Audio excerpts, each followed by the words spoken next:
Lance. The colony station burned against the void. Jake Harrison watched through the cracked viewport as atmosphere vented from the civilian quarters, each breath of escaping air carrying someone's last moments into the black ants. His hands gripped the stolen rifle tight enough to make his knuckles white. 3 days ago, this had been humanity's furthest settlement in the Outer Rim, Lance. Now it was a prison camp run by the Krell Syndicate. The aliens had come without warning, their warships dropping from hyperspace like predators onto prey. They hadn't bothered with demands or negotiations. The Krell never did. Glance. They simply took what they wanted, and what they wanted was warm bodies for their labor operations in the asteroid fields.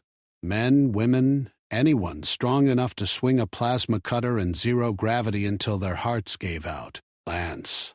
Jake had been on a supply run when the attack happened.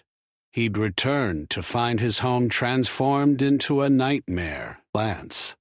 The main docking bays were now guarded checkpoints. Krell enforcers, 8 feet tall with 4 arms and hide thick enough to stop small arms fire, patrolled every corridor. Lance. They'd rounded up 500 colonists and were processing them for transport. Most would be dead within 6 months. Lance. But 5 people mattered more to Jake than all the others combined. His sister Katie worked in the medical bay. Lance. His best friend Danny ran the hydroponics section. Danny's wife Lisa taught at the school. Lance. Old man Pete from the engineering deck had taught Jake everything he knew about starship systems. And there was Amy Chen, the woman Jake had been too afraid to tell how he felt, who managed the communications array. Lance. All 5 were in holding cell 7, deep in the station's converted cargo bay. Jake had spent 2 days watching the guard rotations, memorizing patrol patterns, stealing equipment piece by piece. Lance. The Krell were confident, almost lazy in their occupation. Lance. They'd conquered 40 human settlements in the past year alone. They didn't expect resistance from one man. Lance. They should have. Jake moved through the maintenance shaft with practiced silence, his modified mining suit dampening his heat signature. Lance. The Krell relied on thermal sensors, a weakness he'd learned from intercepting their communications. The shaft ran parallel to the main detention area, a route he'd used 1,000 times during his work on the station. Lance. He emerged in a supply closet 50 feet from holding cell 7. Through the door, he could hear the guttural clicking of Krell's speech. Lance? 2 guards, maybe 3? Standard patrol. Lance. They changed shifts in 20 minutes. That gave him a window, but it was narrow. Lance. Jake checked his equipment one final time. The rifle was Krell make, taken from a guard he'd ambushed near the reactor. Lance. Plasma charges, full load. The cutting torch was human tech, capable of slicing through the cell's lock mechanism in under a minute. Lance. And the stolen access card would get him through the first 2 security doors. What he didn't have was a plan for getting out. Lance. 5 people, 1 fighter, and a station crawling with over 100 Krell soldiers. The odds were impossible. Lance? But Jake had learned something important during his years on the frontier. Sometimes impossible just meant nobody had tried hard enough yet. Lance. He opened the door and stepped into the corridor. The nearest Krell guard turned, its 4 eyes widening in surprise. Lance. Jake didn't hesitate. The rifle kicked against his shoulder, plasma bolts punching through alien flesh before the creature could raise an alarm. Lance. The second guard reached for its weapon. Jake put 3 shots center mass, then 1 more through its skull plate to be sure. Lance. Alarms shrieked through the station. So much for stealth. Glance. Jake ran for the cell, the cutting torch already igniting in his hand. Glance. Behind the reinforced door, he could see faces pressing against the small window. Katie saw him first, her expression shifting from despair to desperate hope. Glance. The torch bit into metal, sparks flying in the recycled air. Jake could hear boots pounding down the corridor, the heavy thud of Krell reinforcements responding to the breach. Glance. He had maybe 30 seconds before they arrived in force. The lock gave way with a metallic shriek. Glance. The door swung open and 5 people stumbled out, blinking in the harsh corridor lights. Jake thrust the rifle into Danny's hands and pulled a pair of plasma pistols from his belt. Glance. Katie grabbed his arm, her voice cracking. "Where are we going, Glance?" Jake smiled, and it wasn't a nice expression. "Anywhere but here, Glance. Now run." The station's corridors became a war zone. Glance. Jake led them through maintenance passages and cargo tunnels, routes the Krell hadn't bothered to map. Every turn brought new dangers. Glance. Twice they encountered patrol groups, and twice Jake's stolen weapons proved their worth. Danny learned fast, his shots getting more accurate with each firefight. Glance. They reached the docking bay access corridor to find it blocked by a full squad of Krell warriors. 10 of them, armored and armed with heavy plasma cannons. Glance. Behind Jake, his people huddled against the wall, exhausted and terrified. Pete touched his shoulder, his old eyes sad. Glance. "You can't fight them all, son. Save yourself." Glance. Jake checked his ammunition. 3 shots left in each pistol. Glance.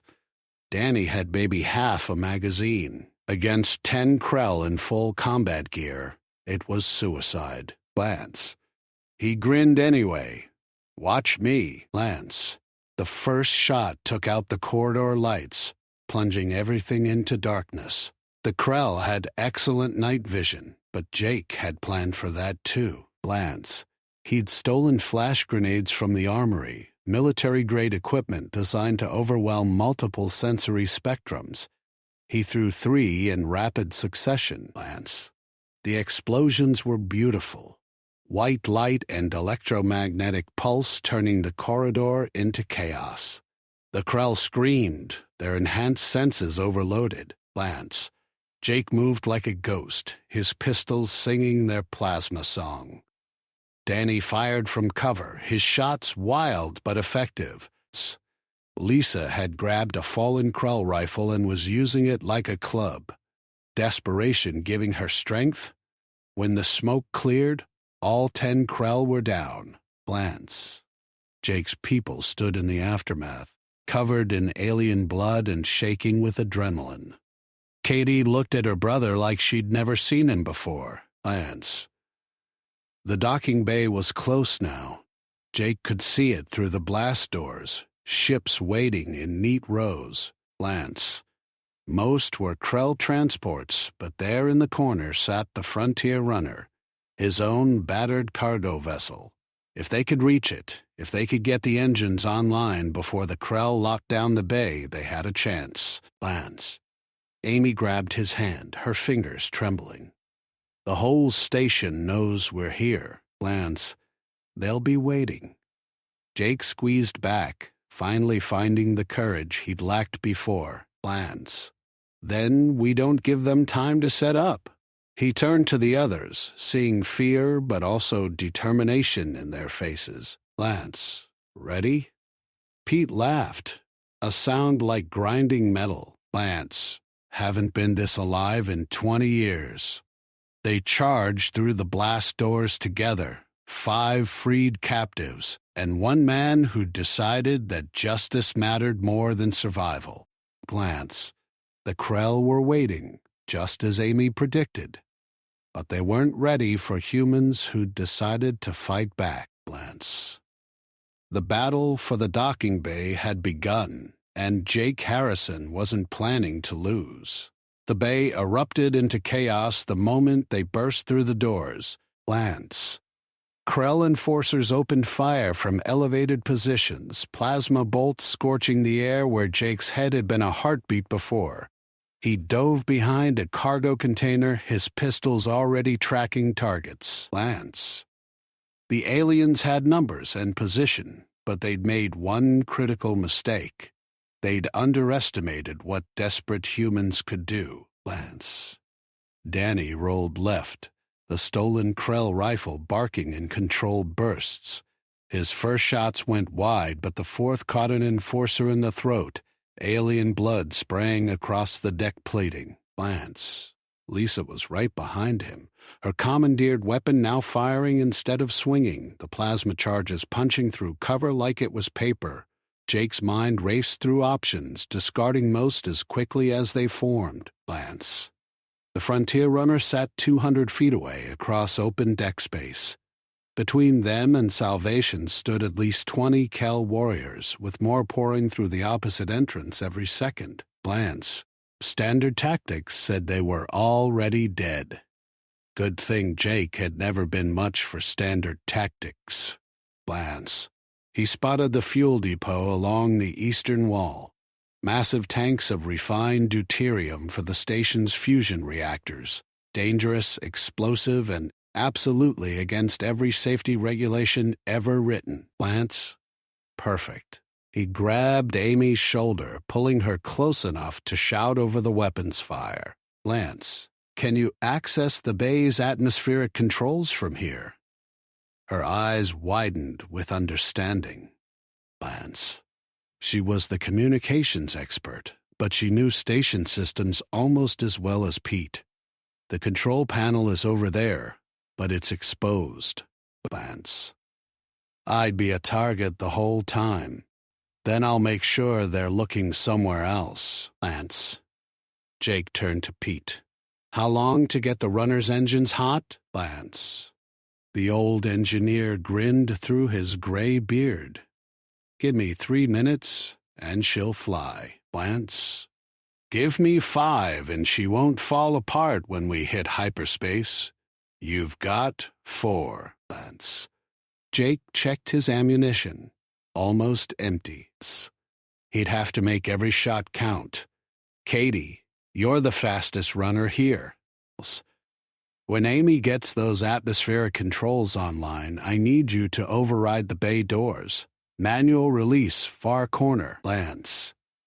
His sister nodded, her medical training giving her steady hands even as fear made her voice shake.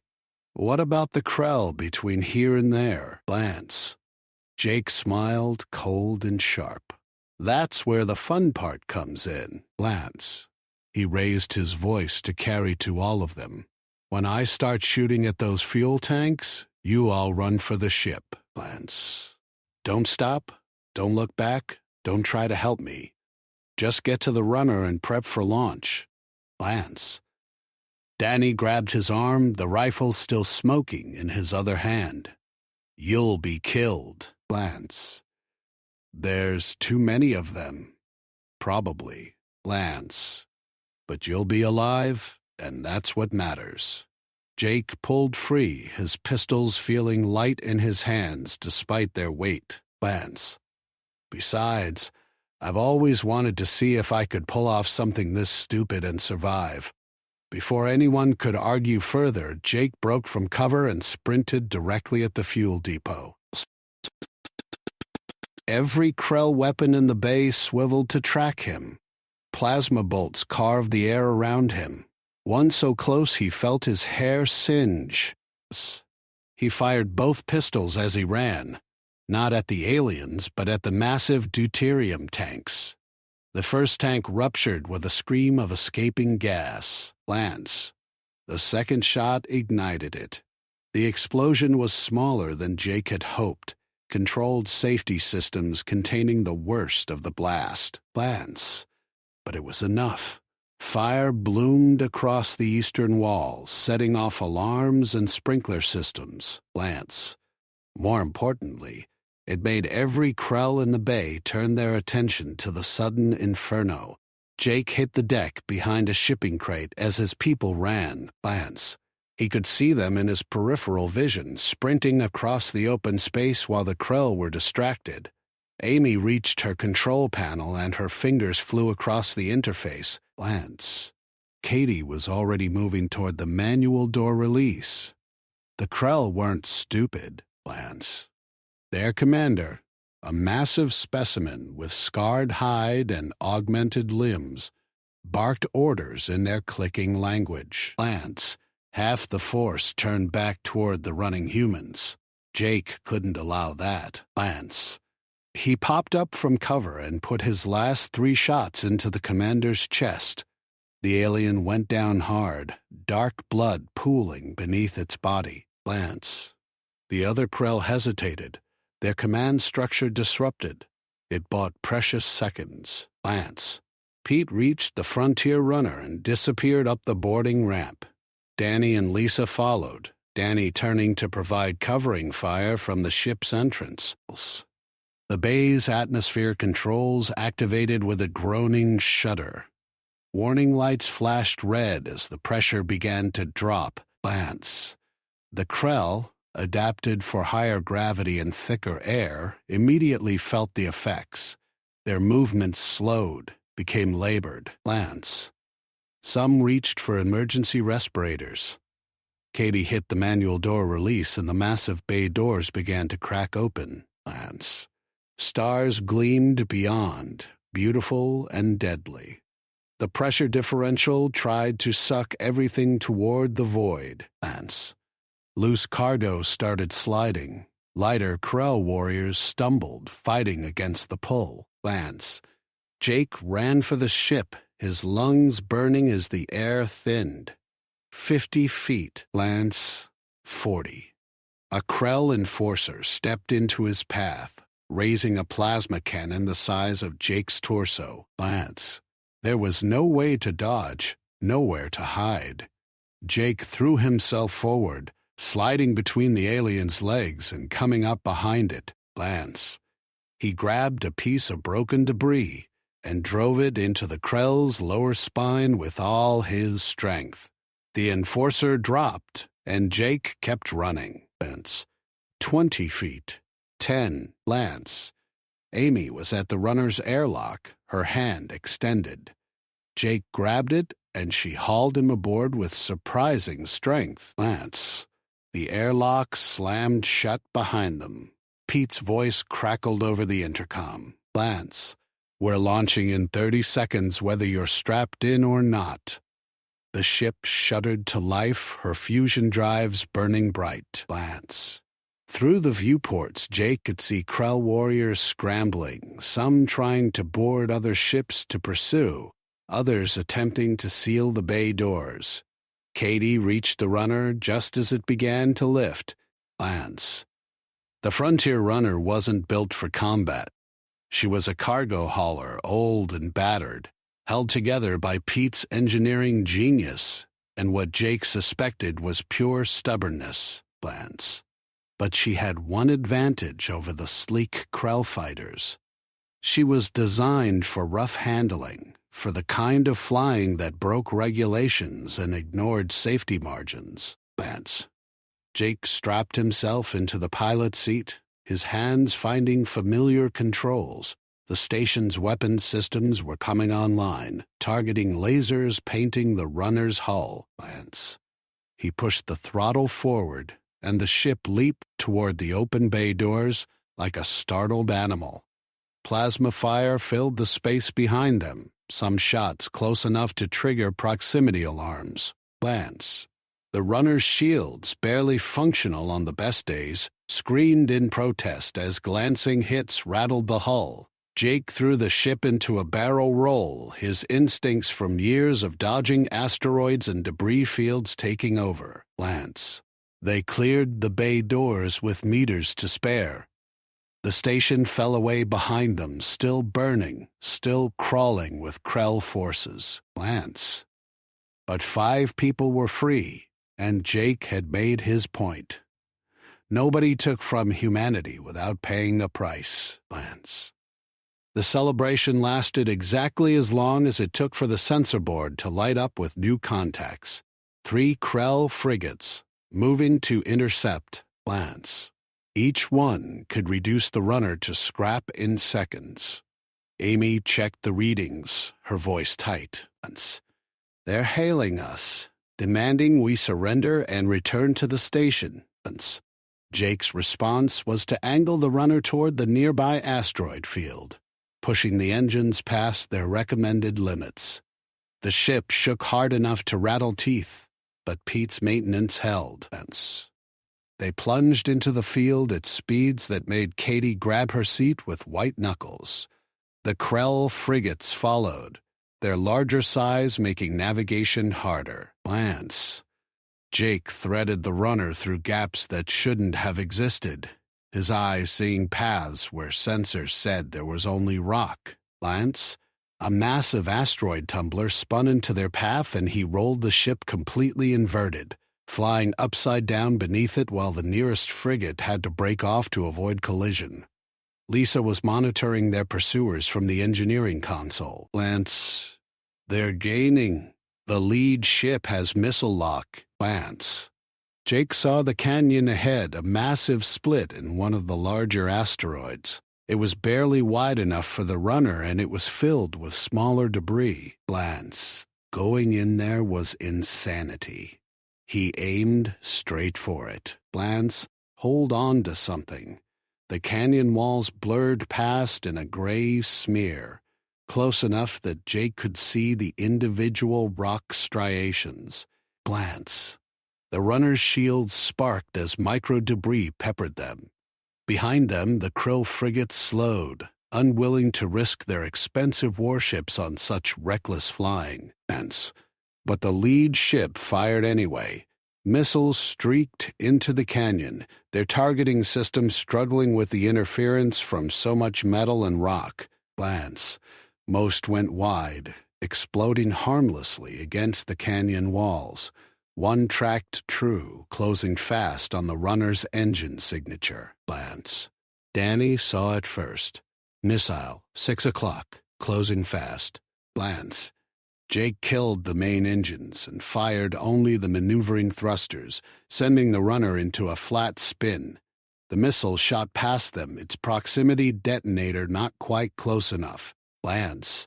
It slammed into the canyon wall ahead, and the explosion collapsed an entire section of rock. Jake relit the engines and punched through the debris cloud, trusting his ship to survive what he couldn't see. Lance. They emerged on the other side still flying, shields at 15% and alarms screaming in 3 different languages but alive. The canyon opened into a vast hollow within the asteroid, a natural chamber hundreds of kilometers across. Lance. Jake cut the engines to minimal power, letting momentum carry them into the shadow of a floating rock fragment the size of a city.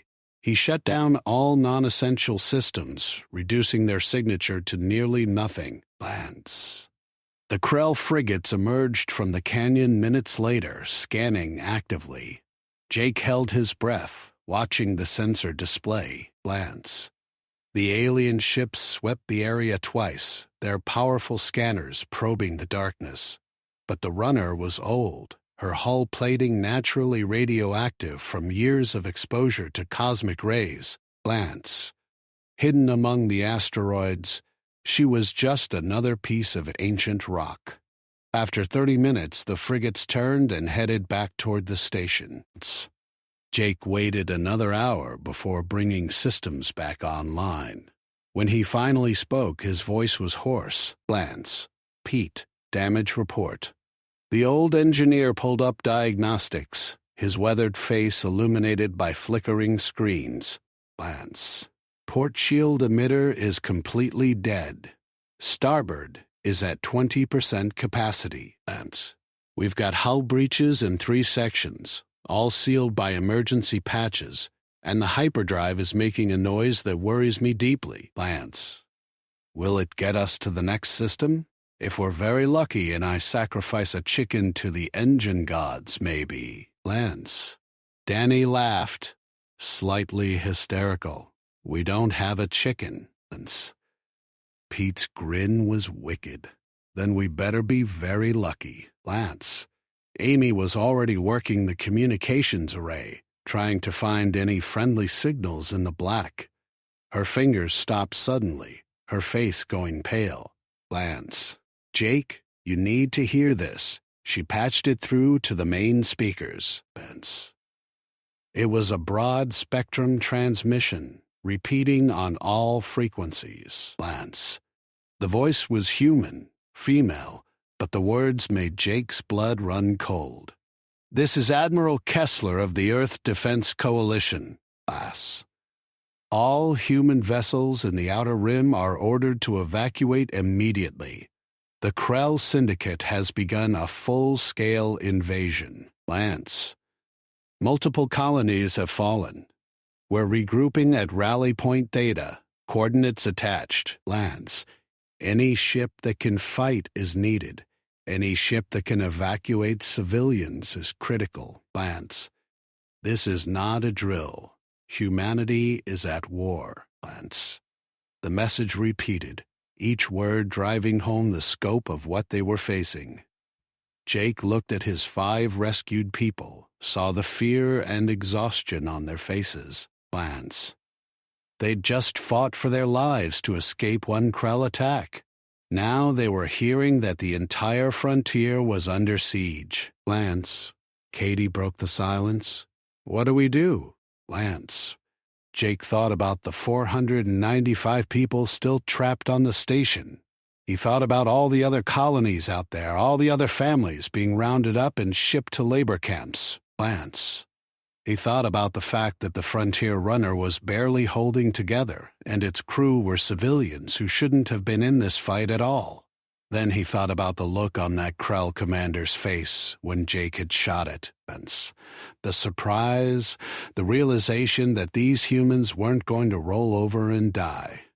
He thought about how good it had felt to make the aliens pay for what they'd taken. We run the numbers and decide what kind of people we want to be. He turned to face them all, seeing the question in their eyes. Lance. The Coalition needs ships. They need fighters. Lance. They need people who've actually stood up to the Krell and survived to talk about it. Lisa's voice was quiet but steady. Lance. We're not soldiers, Jake. No. Lance. But we're survivors, and sometimes that's worth more. He checked the star charts, plotting a course to Rally Point Theta. Lance.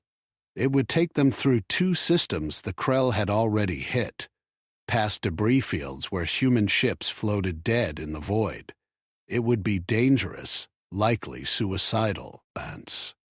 It would also give them a chance to pull survivors from the wreckage, to save more people like the 5 he'd just freed, Lance. To show the Krell that humanity didn't break easily. Pete was already pulling up the engineering specs, making notes about what repairs they could jury-rig with available materials. Lance.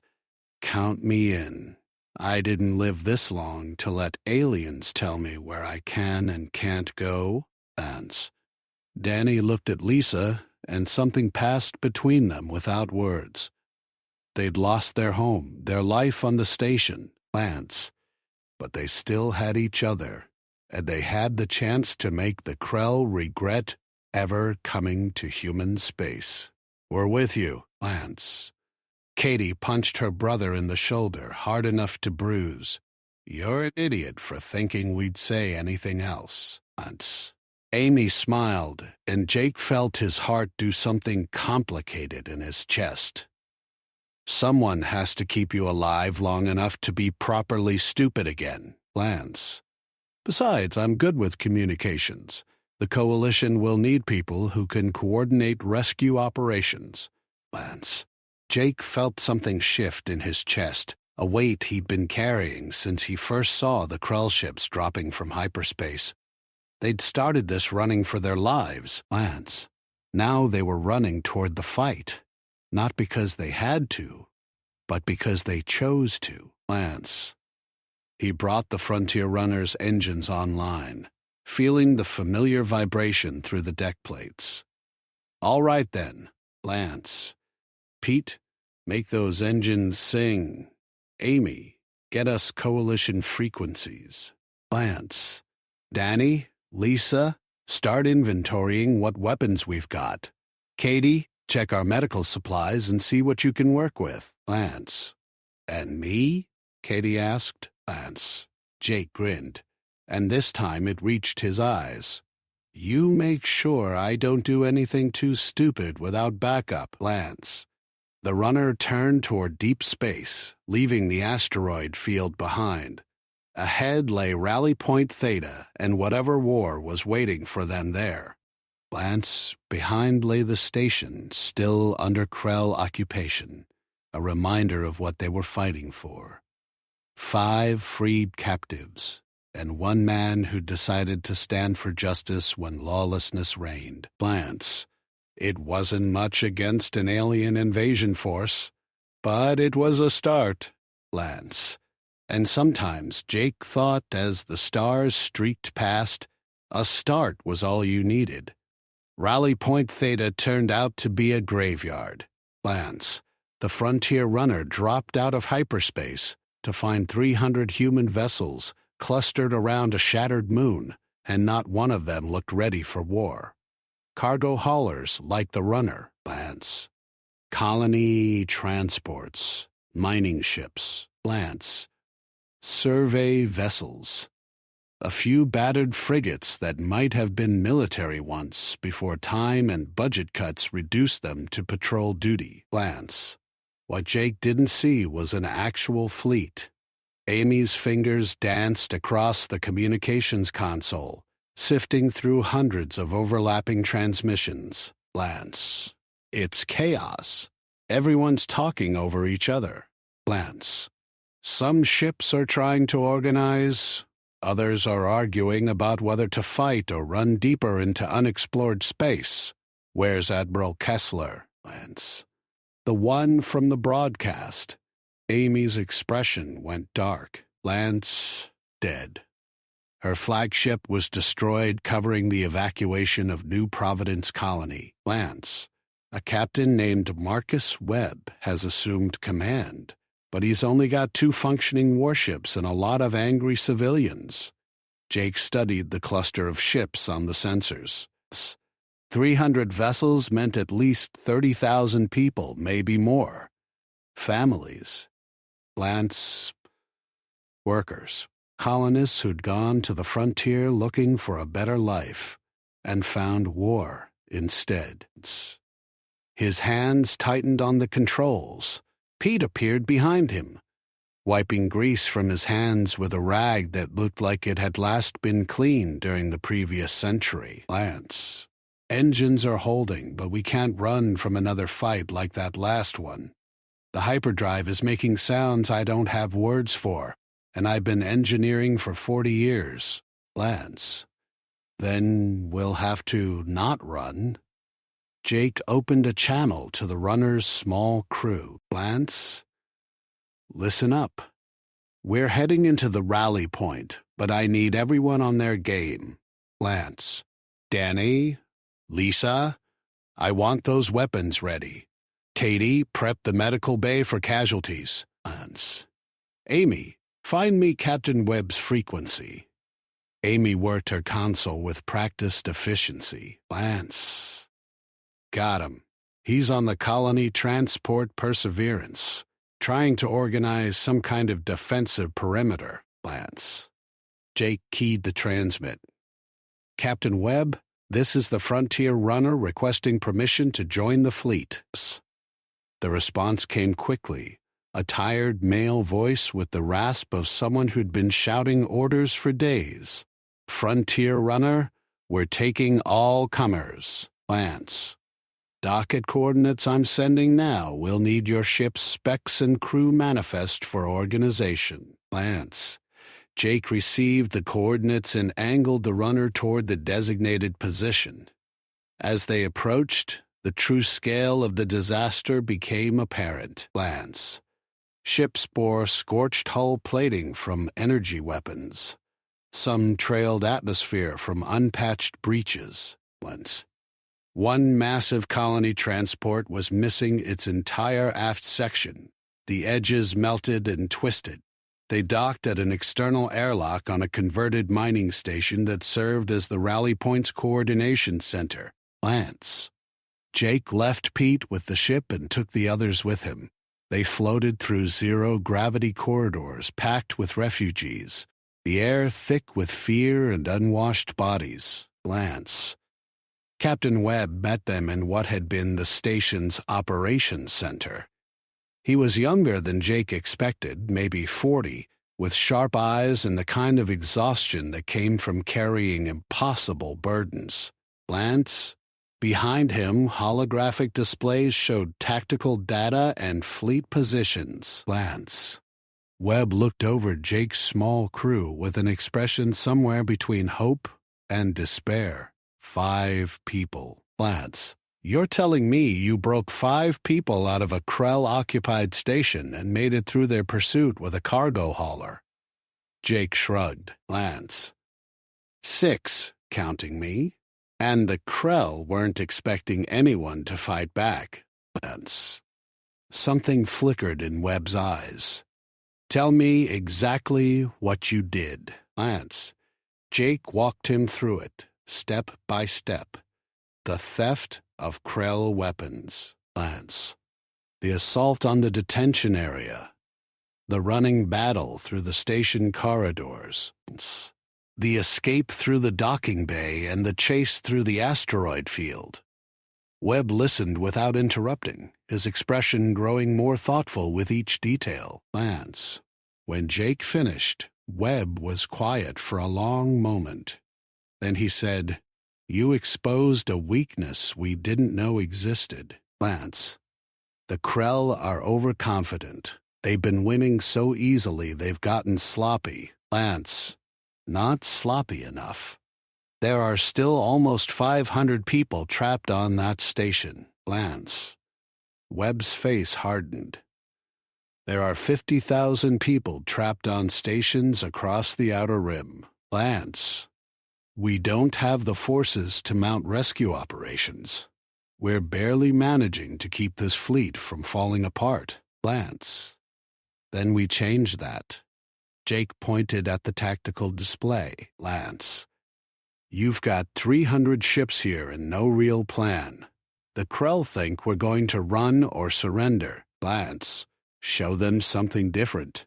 Webb barked a laugh with no humor in it. With what? Cargo haulers and mining ships? The Krell have warships, trained soldiers, and they outnumber us 10 to 1. They also have a pattern. Jake pulled up his own data, intelligence he'd gathered during his time watching the Krell occupy the station. They hit hard and fast, then they get comfortable. They don't maintain high alert because they don't think they need to. It makes them vulnerable. Amy stepped forward, her communications expertise evident in how she analyzed the data. If we could coordinate multiple simultaneous strikes, hit them when they're not expecting it, we might be able to free some of the prisoners and cause enough chaos to slow their advance. Danny added his voice, surprising everyone, including himself. I'm just a hydroponics tech, but I learned something fighting those Krell. They're tough and they're trained, but they think in straight lines. They don't adapt fast. When Jake changed tactics, they couldn't keep up. Webb studied them with new interest. You people really believe we can fight back? Jake met his eyes squarely. I believe we don't have a choice. The Krell aren't going to stop. They'll take every colony, every station, every ship. We either fight now or die slowly in their labor camps. Katie spoke up, her medical training giving her perspective on the cost. People are going to die if we fight. Probably a lot of people, Lance. People are already dying. Jake's voice was hard. Lance, every day we wait, more colonists disappear into Krell ships. I'd rather die fighting than live as a slave, Lance. Webb turned to the tactical display, running calculations that Jake could see weighing heavily on him. The burden of command, deciding who lives and who dies. Lance, after a full minute of silence, he spoke. All right, Lance, tell me your plan. Jake felt his heart rate spike. Lance. He hadn't expected Webb to actually listen. He'd prepared himself for argument, for being dismissed as a reckless civilian, Lance. But here was a man desperate enough to consider anything that might work. The Krell have a pattern for occupation. They secure the valuable targets first, the stations with the most resources or strategic importance. Then they consolidate, bringing in garrison forces while their attack fleets move to the next target. Lance. That consolidation period is when they're most vulnerable. They're transitioning from combat readiness to occupation status. Lance. Webb nodded slowly. You want to hit them during the changeover? Lance. Exactly. Amy pulled up a list of occupied stations. Lance. According to intercepted communications, they're rotating garrison forces this week across 5 stations in this sector.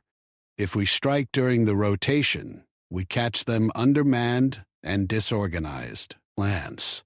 Lisa chimed in with tactical data she'd been reviewing. The stations they're hitting have civilian populations averaging 800 to 1,000 people each. Lance. If we could free even half of those, we'd save 4,000 people and prove the Krell aren't invincible. Webb's expression shifted from skeptical to calculating. Lance. We'd need teams capable of operating independently, small groups who could infiltrate, free prisoners, and extract before the Krell could mount a full response. Lance. Jake grinned. You mean teams like mine? Lance. We already proved it works. We did it once with surprise on our side. Lance. Webb gestured at the fleet display. We pull this off, we'll need to do it 5 times simultaneously across scattered locations. Lance. That means 5 crews, 5 ships capable of making the run. And a lot of things going right all at once. Danny spoke up. Lance, you've got 300 ships out there. Some of them have to be willing to fight. Lance. Willing isn't the problem. Capable is, Lance. Webb highlighted several ships in the fleet. Most of these vessels are unarmed civilian craft. Lance. We've got maybe 20 ships with any kind of weapon systems, and half of those are mining lasers or defensive turrets that won't punch through Krell armor. Pete had been quiet until now. But he stepped forward with the confidence of a man who'd kept impossible machines running for decades. Give me access to your engineering teams. Lance, we can retrofit civilian ships with improvised weapons. Nothing fancy, but enough to make the Krell think twice. Lance. Webb looked at the old engineer with new respect. You can really make cargo haulers into warships? Lance. Not warships, but I can make them dangerous enough. Lance. Pete was already pulling up ship specs on his personal display. Plasma cutters can be overcharged and remounted. Lance. Cargo manipulation fields can be weaponized. Even a simple kinetic impactor made from construction materials can crack Krell armor if you hit them fast enough. Lance.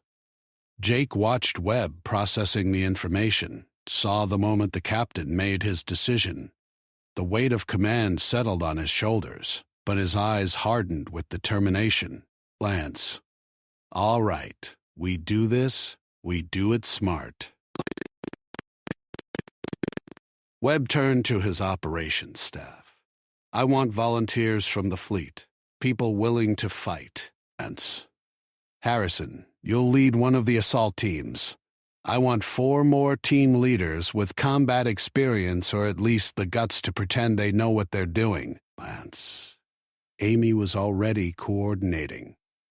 I can set up a communication network that keeps all 5 teams synchronized. Lance. If we're hitting simultaneously, timing is everything. Katie raised her hand. Lance. We'll need medical support for the freed prisoners. Some of them will be injured, malnourished, traumatized. Lance. I'll need to assemble medical teams for each assault group. Webb nodded, his orders coming faster now as the plan took shape. Lance. Do it. We launch in 48 hours. Lance. That gives engineering time to retrofit our attack ships and assault teams time to train. Harrison, you'll coordinate with other team leaders. Lance. Share what worked for you, what didn't. Jake felt the weight of responsibility settle on him like physical mass. Lance. 4 other teams would be counting on his experience, his tactics. If he got it wrong, people would die. Lance. But if they didn't try at all, thousands more would disappear into Krell labor camps. Over the next 2 days, Rally Point Theta transformed from a chaotic refugee cluster into something resembling a fighting force. Pete worked miracles in the engineering bays, teaching civilian technicians how to turn peaceful tools into weapons of war. Lance. Cargo loaders became improvised missile launchers. Industrial plasma cutters got mounted on targeting gimbals. Lance. Mining charges were repurposed as explosive devices. Jake met with 4 other team leaders, all of them unlikely warriors. Lance. There was Carmen Rodriguez, a shuttle pilot who'd flown evacuation runs from 3 different colonies. Marcus Kim, a station security officer who'd held a corridor against Krell borders for 6 hours before retreating. Lance. Sarah Mitchell, a freight hauler captain who'd lost her entire family when the Krell hit her home station. And David Park, a former military pilot who'd retired to the frontier and now found himself back in a war. Lance. They gathered in the operations center, studying layouts of their target stations. Jake shared everything he'd learned, holding nothing back. Lance. The weak points in Krell patrol patterns, the thermal dampening trick that had let him move through maintenance shafts. Lance. The way Krell communications could be intercepted with the right equipment. Carmen studied the data with a pilot's attention to detail. Lance. The key is speed. Get in, free the prisoners. Get out before they can organize a response. S. Marcus added tactical considerations. We'll need to disable their communications first. Lance. If even one Kale gets a message out to their fleet, we'll have warships on top of us before we can make hyperspace. Sarah's voice was cold, shaped by personal loss. Lance. I want the team hitting Station Meridian. That's where my family was when the Krell came. Lance. I'm bringing them home or I'm dying trying. David remained practical, his military training showing through. Lance. We need extraction protocols. Things will go wrong. Lance. Teams will get separated. We need backup plans and fallback positions. Lance. Jake agreed. Every team gets a rally point outside their target station. Lance. If the main extraction fails, fall back and we'll coordinate a pickup. No one gets left behind. The words hung in the air with the weight of a promise Jake wasn't sure he could keep. But seeing the determination on these 4 faces, he knew they'd all made the same commitment. Lance. They were going to fight, and they were going to bring their people home. The final day before the operation, Jake found Amy alone in the communications center running system checks on the coordination network she'd built. Lance. He stood in the doorway, watching her work with the focused intensity he'd always admired. She looked up, caught him staring, and smiled. Lance. Come to check on the magic that'll keep you all connected and alive? Something like that, Lance. Jake moved into the room, suddenly awkward in a way he hadn't been when facing armed Krell. I also wanted to say I'm sorry. Lance. For what? For never telling you how I felt, Lance. Before the Krell came, before everything went to hell, I should have said something. He forced himself to meet her eyes. Lance, I thought we had time. Amy's expression softened. Lance. Jake, we're about to launch a crazy mission that'll probably get us all killed. If there was ever a time for honesty, this is it. Lance. I'm terrified, he admitted. Not of fighting the Krell, Lance. I've already done that. I'm terrified of letting people down. Lance. Webb's putting 4 other teams at risk based on what I did once. What if I got lucky, Lance? What if it doesn't work again? Amy stood and crossed to him, taking his hands in hers. Lance, you didn't get lucky. You were smart, brave, and you cared more about saving people than saving yourself. That's not luck. That's character. And those other teams? Lance, they're not following you because you're perfect. They're following because you proved it could be done. Lance. Jake squeezed her hands, feeling some of the tension drain from his shoulders. When we get back from this, assuming we do, I'm taking you to dinner, Lance. Somewhere without Krell, without war, without any of this. She laughed, bright and genuine. Lance. It's a date, Lance. But Jake? We're coming back, Lance. All of us. I'm going to make sure of it, Lance. He kissed her then, quick and fierce, pouring everything he'd been too afraid to say into that single moment. When they broke apart, Amy was smiling. Now go get some rest. Tomorrow we remind the Krell that humans don't surrender easily. Lance. Jake left the communications center with his heart lighter than it had been in days. He found his crew gathered in the runner's common area, going through equipment checks one final time. Lance. Pete had his head buried in an access panel, making last-minute adjustments to the weapon systems he'd installed. Katie was organizing medical supplies with the precision of someone who knew every second would count. Lance. Danny and Lisa sat together, their hands intertwined, drawing strength from each other. They looked up as Jake entered. Lance. Danny spoke first. We ready for this, Lance? Jake thought about the impossible odds they'd faced escaping the station. He thought about the 500 people still trapped in Krell hands, waiting for a rescue that might never come. Lance. He thought about Amy's kiss and the promise of a future worth fighting for. No, he said honestly. Lance. But we're going anyway. Pete emerged from the access panel, wiping his hands on his perpetually dirty rag. Lance.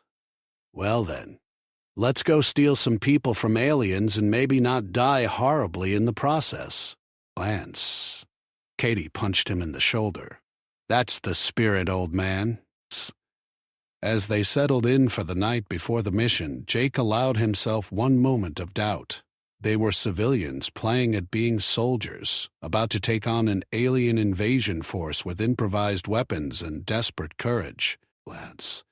The smart move would be to run, to take the runner and disappear into unexplored space. But if the past week had taught Jake anything, it was that sometimes smart wasn't the same as right. Lance.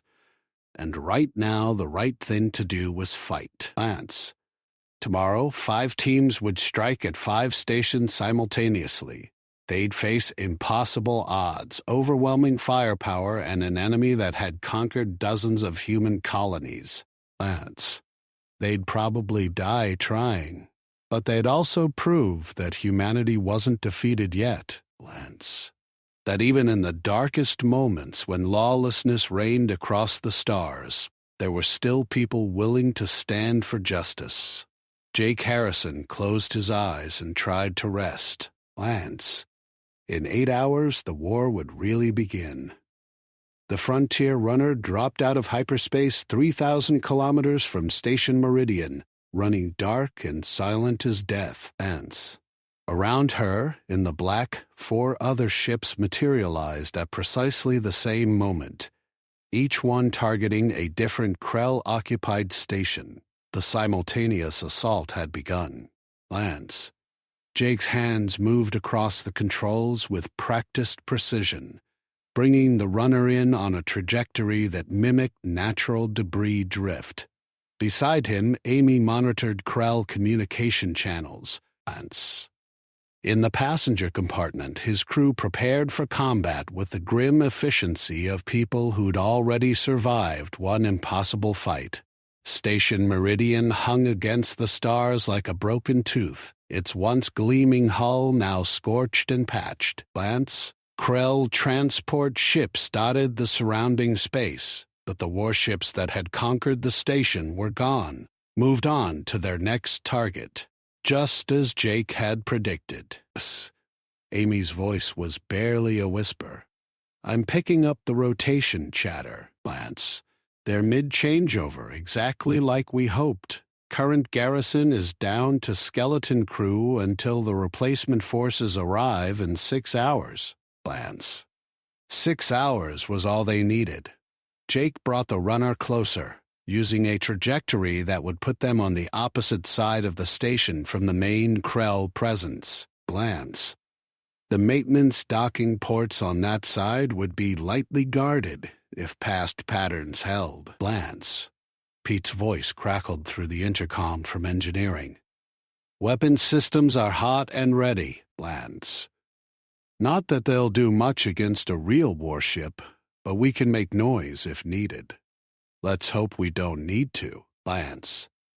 Jake activated the short-range tactical channel that linked all 5 assault teams. All teams, this is Harrison. Lance. We're beginning approach. Sound off. Lance. The responses came in rapid succession. Rodriguez here, on target and ready. Lance. Kim reporting. Approach vector looks clean. Mitchell checking in, the cold fury in her voice palpable even over comms. Lance. I'm bringing my people home. Park confirming, weapons hot and spirits high. Lance. Jake took a deep breath. Remember, we hit simultaneously on Amy's mark. Lance. Get in, free the prisoners, get out. No heroics, no deviations. Lance. Webb is standing by with the extraction fleet if anyone needs emergency pickup.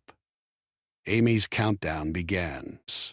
Strike in 10 minutes. All teams synchronize. Lance. The runner drifted closer to Station Meridian. Close enough now that Jake could see individual hull plates and docking ports. Lance. The station that had once housed 1,000 colonists now served as a Krell processing center, sorting prisoners for shipment to labor camps across their expanding territory. Sarah Mitchell's family was somewhere inside those walls, assuming they were still alive. Lance. 5 minutes. Amy's fingers never stopped moving across her console, maintaining the coordination network while simultaneously jamming Krell communications in a way that would look like natural interference. Lance. Jake guided the runner to the maintenance port, a small airlock designed for repair crews. The magnetic clamps engaged with barely a vibration. Lance. Danny and Lisa were already suited up, checking their weapons and the cutting equipment they'd need to breach interior barriers. Katie had her medical supplies organized in quick-access containers, ready to treat injuries the moment they found prisoners.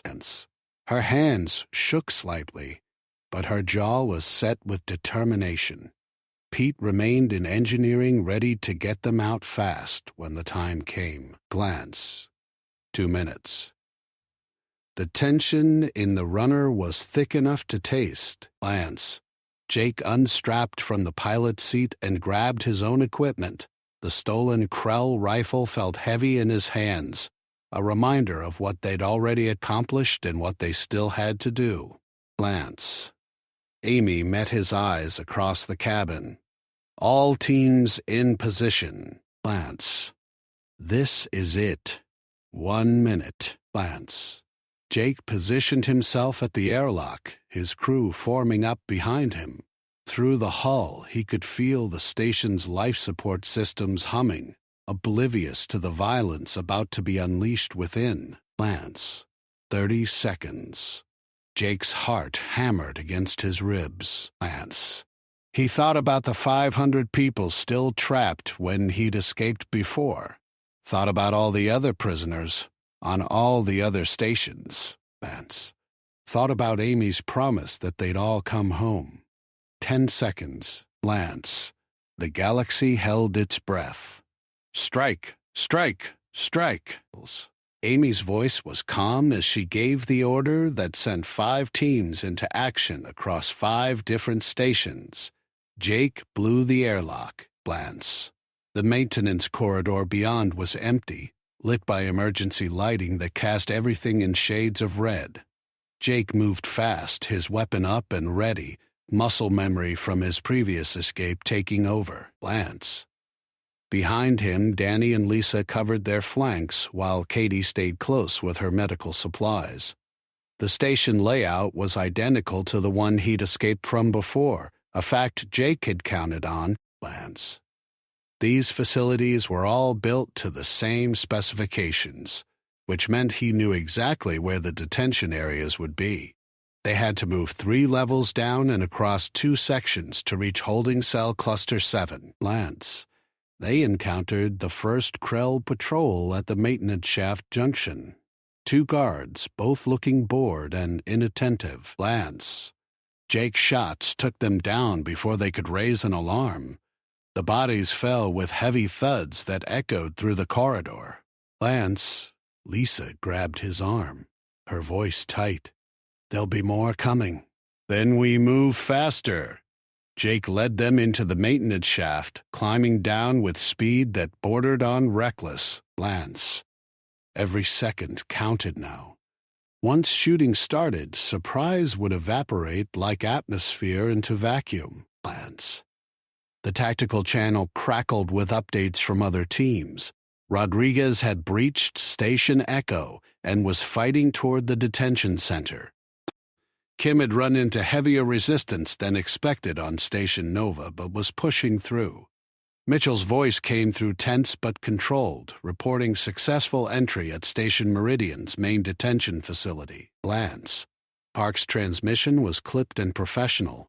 Station Aurora Detention Center secured, recovering prisoners now. Glance. We've got maybe 100 souls here. Jake's team hit level 3 and found chaos waiting. Glance.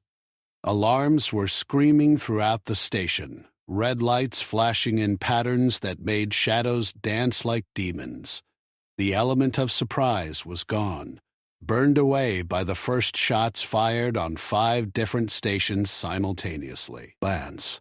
A Krell enforcer squad rounded the corner ahead, 4 of them in full combat armor.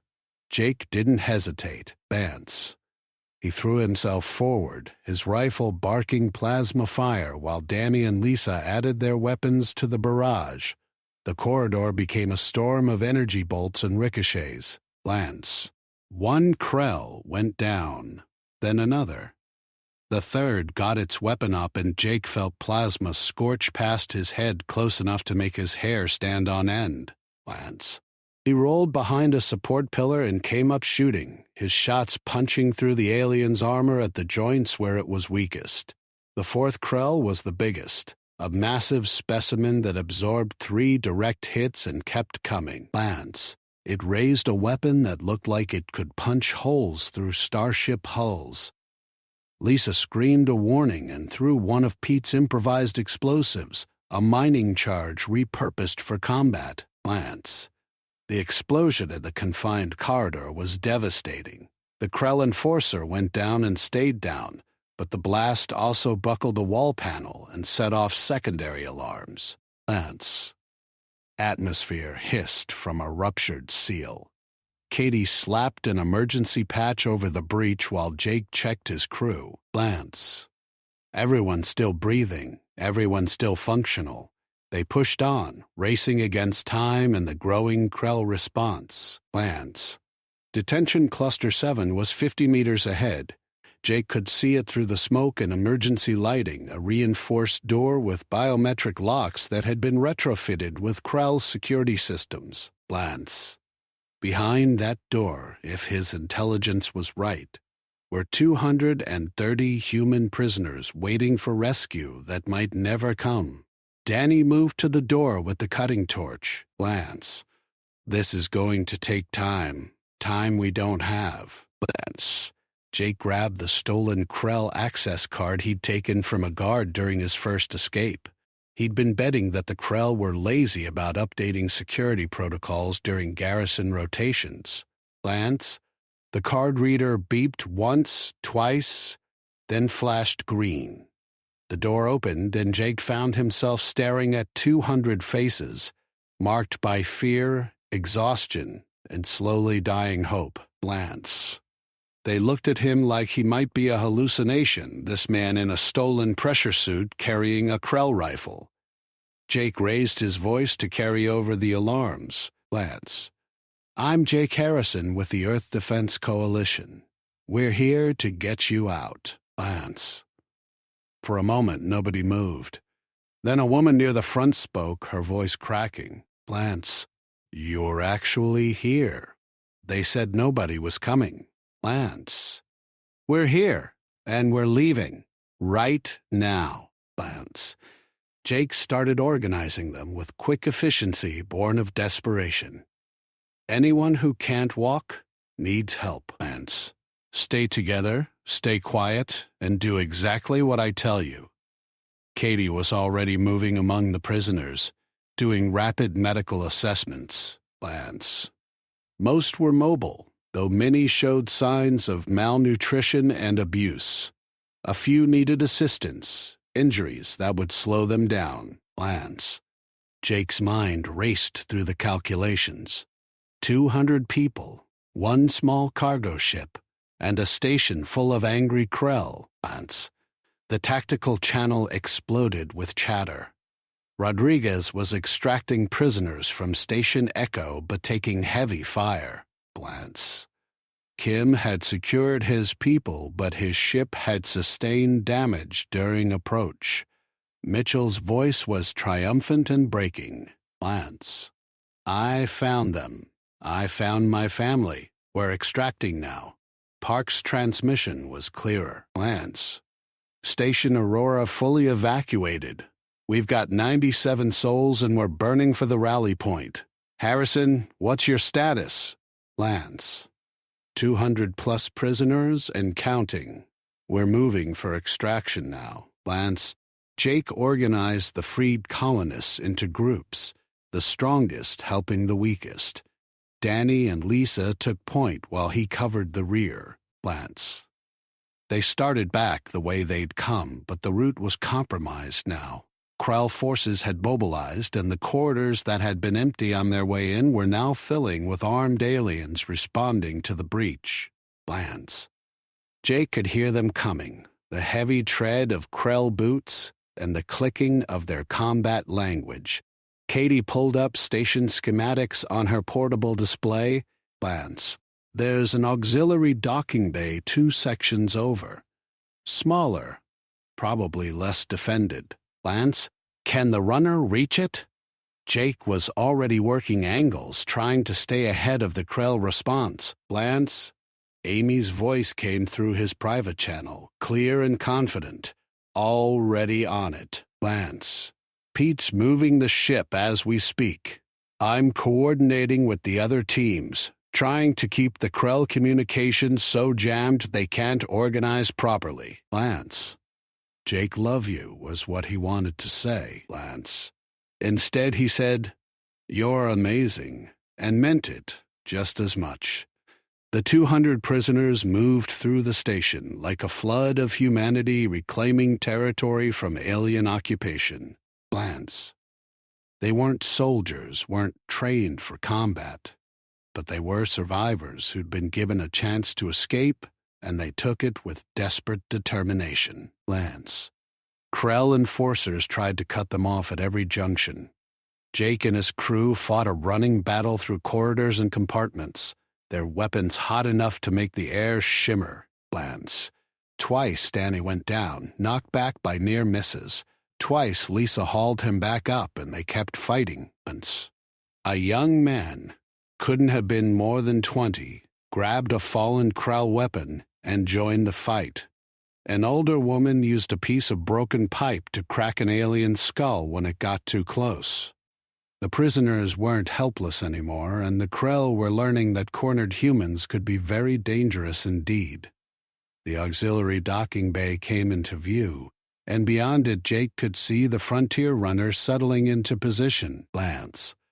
Pete had somehow threaded the ship through defensive fire to reach them, the runners' improvised weapons keeping Krell fighters at bay. Lance.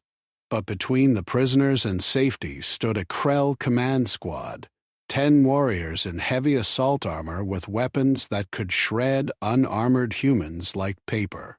Lance. Their leader, a scarred veteran with augmented limbs, raised its weapon and clicked something in Krell language that Jake didn't need to understand. The meaning was clear enough. Lance. Stop or die. Jake stepped forward, placing himself between the Krell squad and the 200 people counting on him. Lance. He was one man with an almost empty rifle against 10 armored warriors. The math was laughably simple. Lance. He was going to lose. But he'd learned something important over the past week. Lance. Sometimes winning wasn't about beating impossible odds. Lance. Sometimes it was just about buying enough time for the right thing to happen. He opened fire and the world exploded into plasma and chaos. Lance. The Krell squad scattered, their training making them seek cover even as they returned fire with overwhelming force. Jake dove behind a cargo container, feeling plasma bolts punch through the metal inches from his head. Lance. He was going to die here, he realized with odd clarity. But maybe, just maybe, he could hold them long enough for his people to reach the ship. Lance. Then Danny was beside him, adding his weapon to the fight. And Lisa on the other side, her shots wild but forcing the Krell to stay in cover. Lance. Katie was shepherding prisoners toward the runner's boarding ramp, her medical training forgotten in favor of just getting people to safety. The prisoners weren't running, Lance. They were fighting. Unarmed colonists picking up debris and throwing it at armored Krell warriors. Lance. A group of miners had found some industrial equipment and were using magnetic grapples to pull Krell soldiers off balance. It was insane and hopeless and absolutely beautiful. Lance. Amy's voice in Jake's ear, urgent and fierce. The other teams have made it out. Lance. Rodriguez, Kim, Mitchell, Park, they all extracted successfully. We've freed over 600 people, Jake. 600 souls the Krell will never get. The Krell commander was still standing, still fighting, its augmented limbs making it faster and stronger than anything human. Lance. It charged toward Jake's position with the kind of confidence that came from winning 100 battles. Its weapon was aimed directly at Jake's chest, and at this range there was no way it would miss. Lance. Jake accepted his death and kept firing. The frontier runner's improvised weapons spoke then, Pete's engineering genius turning cargo manipulation fields into devastating kinetic impactors. Lance. The blast caught the Krell commander mid-stride and literally tore it apart, the alien's body disintegrating under forces meant to move asteroids. The remaining Krell hesitated, and in that moment of uncertainty, Jake's people flooded onto the runner. Lance.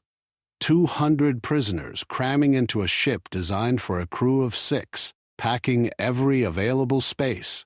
Katie was doing triage on the fly, identifying who needed immediate medical attention. Lance.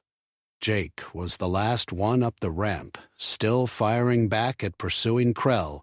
Danny grabbed his arm and hauled him aboard. Lance. The airlock was already cycling shut when Jake saw the Krell reinforcements arriving, a full company of warriors flooding into the docking bay. Too late. Lance. The runner's engines fired, and the ship leaped away from the station, Pete pushing the drives past every safety limit. Krell fighters scrambled to pursue, but Amy's communications jamming had bought them precious seconds, and seconds were all they needed. Lance. The tactical channel was chaos and victory. All 5 teams reporting successful extraction. Lance. Over 600 freed prisoners. Casualties were surprisingly light, though Kim's ship had taken serious damage and Mitchell had lost 3 people in the fighting. Lance. But they'd done it. 5 simultaneous strikes against Krell-occupied stations, and all 5 teams had made it out alive. Glance. Jake found a quiet corner in the runner's overcrowded common area and let himself slide down the wall to sit on the deck. His hands were shaking, adrenaline finally catching up to him. Lance. Around him, freed prisoners were crying, laughing, holding each other. Amy squeezed through the crowd to sit beside him. Lance. She didn't say anything, just took his hand and held it tight. They sat like that while Pete piloted them back to Rally Point Theta.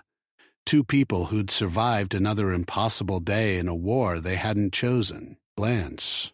Katie appeared with medical reports. Surprisingly, we did well. Lance. Lots of minor injuries, malnutrition, trauma. But everyone's going to live. Lance. Everyone from our ship, Jake thought. But the station still held thousands more prisoners. Lance. This had been a victory, but it was just one battle in a war that was far from over. Danny and Lisa found them, both still carrying their weapons like they couldn't quite believe the fighting was done. Lance. The young man who'd picked up a Krell rifle during the escape was with them, his eyes wide with shock and adrenaline. "We actually pulled it off," Danny said wonderingly. Lance. "We freed 200 people.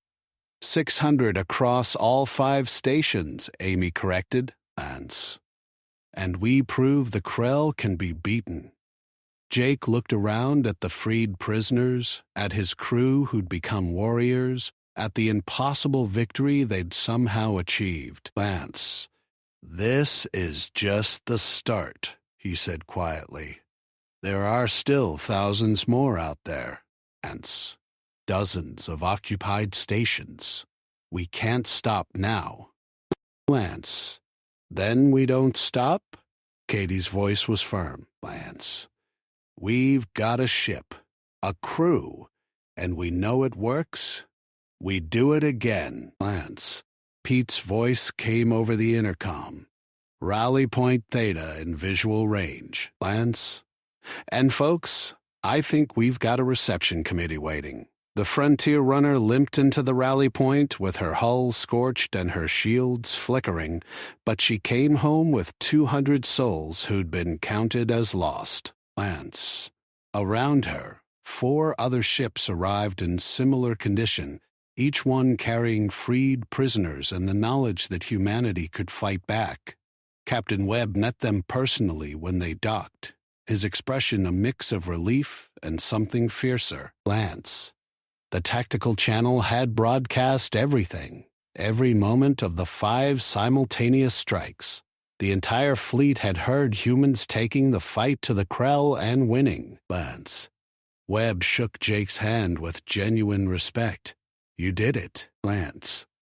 You absolute crazy bastards actually did it. Jake grinned, exhausted and elated. Lance.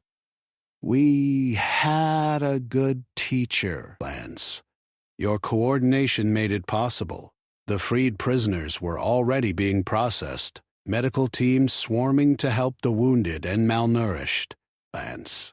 Jake watched Sarah Mitchell reuniting with her family, 3 children and a husband she'd thought lost forever.